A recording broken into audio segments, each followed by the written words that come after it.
네, 안녕하세요. 반갑습니다. 코인아빠입니다. 자, 어제는 이제 주말 동안 안에 이제 12월 3주차 돌아오는 주 이더리움에 대한 흐름들을 저희 구독자분들과 함께 분석해보는 시간을 가졌었죠. 그래서 12월 18일 소비자 물가지수에 대해서도 간략하게 말씀을 드렸습니다. 자, 그런데 일단 사실은 이제 금요일 날 일정이 하나 더 있었거든요. 근데 그 부분에 있어서는 저희 구독자분들도 이미 뭐 크게 신경 쓰지 않고 계시는 이런 이슈들이라고 생각을 했었는데, 자, 오늘 저희 구독자 방에서도 계속 얘기를 하고 대화를 하다 보니까 엔캐리 트레이드 청산에 대한 부분들에 대해서 꽤나 관심을 많이 갖고 계시더라고요. 사실 그 부분이 시장에 미칠 영향들이 크지는 않다 보니까 제가 어저께 말씀을 드리지는 않았었는데, 오늘 먼저 간단하게 말씀을 드리고 어제 영상을 못 보신 분들을 위해서 다시 한 번 더 이번 주 흐름에 대해서 여러분들과 같이 또 분석을 해보는 시간을 갖도록 할 텐데요. 자, 먼저 이제 그 일정들을 같이 체크를 해보게 되면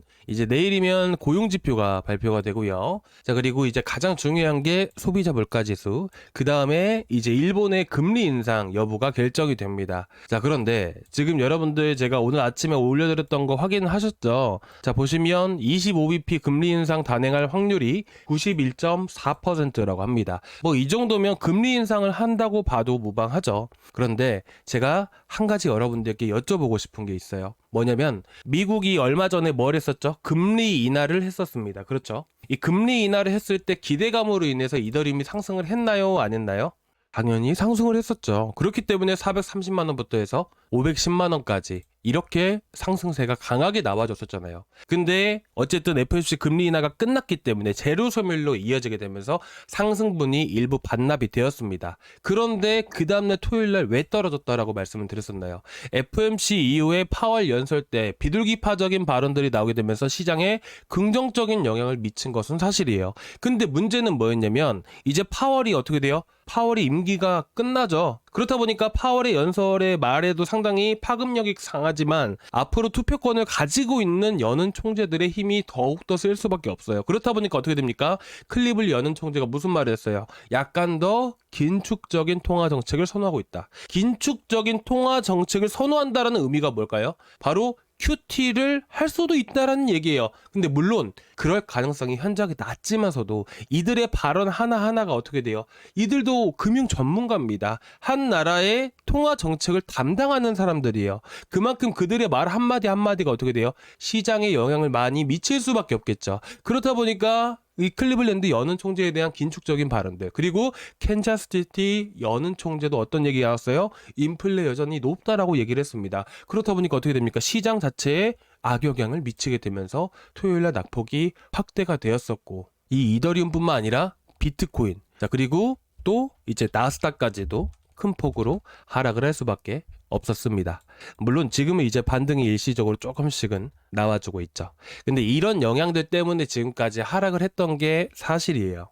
자, 그런데 제가 이런 말씀을 드리려고 말씀을 드린 게 아니라 이더리움이라는 게 결국 마찬가지로 금리 인하 기대감으로 인해서 한번 큰 상승력을 보여줬듯이 이런 부분들이 FOMC 금리 인하 이후에 선반영이 되지 않았었다면 금리 인하 이후에도 상승세가 이어져 가야 되는 게 맞아요. 근데 말 그대로 선반영이 됐던 부분들이기 때문에 이렇게 상승분이 반납될 수밖에 없었다라는 거예요. 마찬가지입니다. 지금 일본 금리 인상 얘기 언제부터 나왔죠? 이미 한두 달 전부터 계속해서 얘기가 나와줬던 부분들이에요. 그리고 지금 역시나 보시면 몇 퍼센트? 91%. 확률이 91%예요. 이거는 이미 시장에서 어느 정도 받아들여지고 있다라고 해석해도 무방하다라는 것이죠.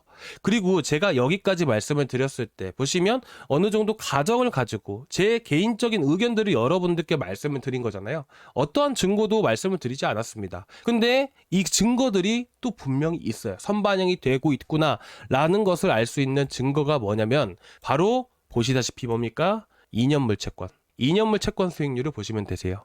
2년물 채권 수익률을 말씀을 드리는 이유는 뭐냐면 보시다시피 단기물 보시죠? 자, 정책 금리만 반영이 된다라고 했습니다. 10년물은 이제 앞으로 통화 정책 뿐만 아니라 이제 일본 총리가 바뀌고 나서부터 해서 현재 일본에 대한 전체적인 정책에 대한 부분들이 반영이 됩니다. 그래서 우리가 10년물 채권이 올라간다라고 해서 선반영이 됐구나라고 보는 게 아니라 여러 가지 부분들이 복합적으로 섞이게 되면서 10년물이 올라가구나라고 보는 겁니다. 근데 2년물짜리도 지금 올라가고 있죠.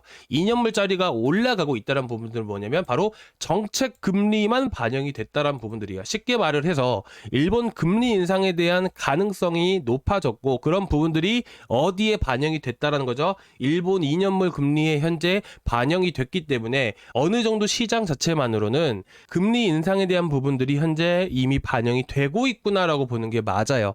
2년물 금리 자체가 아직까지 오르지 않았다라고 이렇게 가정을 해봤을 때는 그때는 반영이 안 되는 거겠죠. 근데 이렇게 많이 올라갔다는 것은 선반영이 되고 있구나 라고 보는 겁니다. 그렇기 때문에 현재 이더리움 같은 경우에는 이제 언제 12월 18일에는 CPI 소비자 물가지수가 있고요. 그리고 19일에는 뭐가 있죠? 바로 일본의 금리 인상 12시에 있습니다. 그렇기 때문에 현재 가장 중요하게 보셔야 되는 부분들은 이미 선반영이 됐던 부분들이기 때문에 앞으로 여러분들이 보실 때 소비자 물가지수를 관심 있게 보시는 게 맞겠죠. 왜? 지금 여는 총재들이 모든 사람들이 얘기를 해주고 있는 게 바로 이제 뭐예요? 바로 이제 물가에 대한 부분들을 얘기를 해주고 있기 때문이에요. 긴축적인 통화 정책인데 왜 물가가 나오냐 할 수 있겠지만 2022년도에 긴축 정책을 했던 이유가 뭐예요? 바로 물가를 잡기 위해서 했던 정책이잖아요. 그러니까 마찬가지예요. 지금 긴축에 대한 얘기들도 나오고 있고 캔자스시티 여는 총재도 인플레에 대한 부분들 대놓고 얘기하고 있죠. 인플레하게 되면 이제 물가에 대한 부분들을 얘기를 해주고 있는 거니까. 그렇죠. 그러면 시장에 가장 큰 영향을 미칠 수 있는 요인은 CPI다. 하지만 현재 CPI가 조금 불안정한 위치인 건 맞아요. 이제 몇 월치가 나온다라고 말씀드렸었죠. 바로 11월치가 나오게 됩니다. 이 11월 28일 기준으로 해서 봤을 때 3.37% 구간이 나오게 되죠. 조금 위험합니다. 3.5% 넘어가면 상당히 위험해요. 그래서 지금 현재로서 이 정도 수치만 나오게 되면 시장이 안정적으로 흘러가게 되면서 이더리움 같은 경우에는 당분간 18일 발표 전까지 상승과 하락은 매번 반복이 될 거예요. 그래서 이 안에서 횡보하는 흐름들이 나올 것이다. 그 이상으로 엔캐리 때문에 크게 하락할 가능성은 현저하게 떨어진다. 이렇게 여러분들께 말씀드리고 싶습니다. 이런 과정 안에서 결국에는 이런 거시적인 이벤트들이 있다 보니까 어떻게 됩니까? 메이저 코인들이 크게 상승할 가능성이 현저하게 떨어진다라고 말씀드렸죠. 그렇게 되면 메이저 쪽으로 자금들이 크게 유입될 가능성이 조금 떨어진다는 얘기예요. 그렇게 되면 우리가 알트코인 같은 경우에는 내러티브한 이슈 있는 이런 코인들 위주로 해서 이제 급등이 나온다라고 말씀드렸었잖아요. 그에 대한 대표적인 예시로 뭐라고 들어볼 수 있죠? 바로 무브먼트. 자, 그래서 제가 12월 13일 날 무브먼트, 총 최대 1억 달러 이상의 자금들이 크게 유입될 수 있다. 투자가 확정되었다라고 얘기가 나왔었죠. 그래서 이런 얘기들은 제가 구독자방에서 똑같이 올려드렸었고 대형 호재라고 말씀드렸습니다. 자, 그렇기 때문에 제가 58원짜리에서 잡아드렸었고, 그쵸? 그리고 나서 얼마까지? 73원까지 급등이 나와줬습니다. 한 25% 추천가부터 해서 25% 이상 상승세가 나와줬어요. 그래서 이런 내러티브한 이슈가 있는 이런 코인들 위주로 해서 급등이 한 번씩은 크게 나와줘요. 근데 대부분의 이런 이슈들이 이제 밤이나 뭐 저녁이나 이쯤에 되게 기사들이 많이 나오거든요. 어떻게 보면 이런 모든 코인들이 국내에서 발행한 코인들이 아니다 보니까 이런 이슈 발표 역시나 새벽 정도에 많이 나와요. 근데 그렇다고 해서 이슈 발표되고 나서부터 바로바로 급등이 나오냐? 딱 또 그건 또 아닙니다. 시간이 한 하루 정도는 좀 지나고 나서 평균적으로 지나고 나서 한 몇 시간 있다가 빠르면 몇 시간 있다가 이렇게 또 급등하는 경우가 되게 많아요. 그래서 제가 무브먼트, 원래는 12일 날 나왔던 이슈예요. 근데 제가 13일 날 올려드리고 13일 날 추천을 드렸고 운이 좋게도 또 급등이 나와서 수익을 드릴 수 있었던 부분들이고요. 그래서 이런 코인들이 이런 이제 해외 기사를 통해서 이슈들이 많이 나오다 보니까 이런 이슈들이 있게 되면 제가 실시간으로 또 올려드리고 있잖아요. 그러니까 여러분들이 구독자방은 꼭 참고해서 보셨으면 좋겠어요. 그래서 제가 이번 주 같은 경우도 이슈 있으면 바로바로 또 추천을 드릴 거니까 또 이제 기대해 주시기 바라고, 뭐 에이브 체인링크 계속 대응 도와드리고 있잖아요. 조금만 기다려 주세요. 그리고 이제 저희 구독자방은 저 고정 댓글란에 보시면 링크 하나 있습니다. 그 링크 타고 들어오시면 되세요. 그래서 그 링크를 클릭을 하시면 이 페이지가 나오게 되는데요. 여기서 실시간 소통방 입장 이거 하나만 눌러주세요. 그러면 지금 보시는 것 같은 저희 구독자방에 바로 이 초대 링크를 드릴 거예요. 그럼 문자로 안녕하세요 코인아빠입니다 하고 이제 구독자방 링크입니다 하고 링크를 보내드리면 그 링크를 타고 들어오시면 지금 보시는 구독자방 바로 확인이 가능하십니다. 그래서 들어오시고 제가 매주마다 이렇게 해서 이제 아침마다 이제 월요일이랑 일요일은 그 금주 시장에 대한 흐름들 그리고 더해서 우리가 어떤 코인으로 단타를 하면 좋을지까지 제가 자세하게 말씀을 드리잖아요.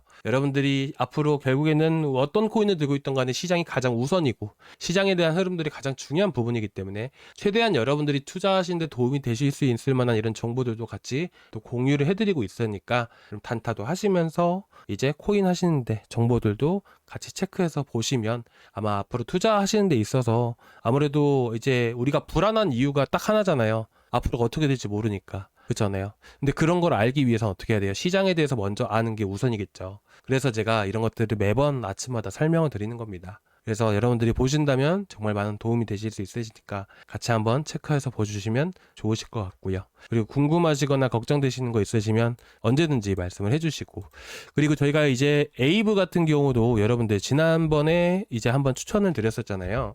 보시면 1차 추천 매수가가 28만 3천 원. 그죠? 그리고 2차 추천 매수가가 27만 2천 원이었어요. 근데 아직까지 27만 2천 원대 나오진 않았었고요. 그래서 28만 원대 매수하신 분들 같은 경우에는 지금 4시간 봉상으로 봤을 때 빨간선 라인, 50선 라인들 돌파하고 안착해주는 게 가장 중요하죠. 이런 식으로 한 번씩 시세주는 구간들 안에서 상승 나오면 한 3, 4%씩 반등이 강하게 나와줘요. 이때도 보시면 9% 상승을 보여줬고요. 이때도 보시게 되시면 6%가량의 상승세를 보여줬습니다. 9%, 6%. 이거 다시 한 번 더 회복해주면 상승세 또 나올 거거든요. 그래서 28만원대 나갔으니까 올라왔을 때 한 30만원 정도 그리고 시장 흐름들 보게 되면서 31만원 이상도 올라갈 수 있으니까 일단 시장 흐름 보고 나서 여러분들께 대응 도와드릴 거예요. 혹여나 이렇게 말씀드렸다고 해서 에이브를 지금 매수하려고 하시는 분들 계시면 안 되겠죠. 그죠? 추천 매수가가 괜히 따로 있는 게 아닙니다. 체인링크도 마찬가지로 28,000원짜리에서 대응 도와드릴 거고요. 아시겠죠? 그래서 이런 식으로 조금씩 수익 쌓아가면서 우리 대응 잘 해나가면 충분히 이 시장 잘 이겨나가실 수 있으니까 여러분들 힘내셨으면 좋겠고요. 자, 일단 오늘 여기까지 해서 좀 말씀을 드렸는데 좀 어떠셨나요? 조금이나마 도움되셨다면 구독과 좋아요 한 번씩 부탁드리도록 하겠습니다. 감사합니다.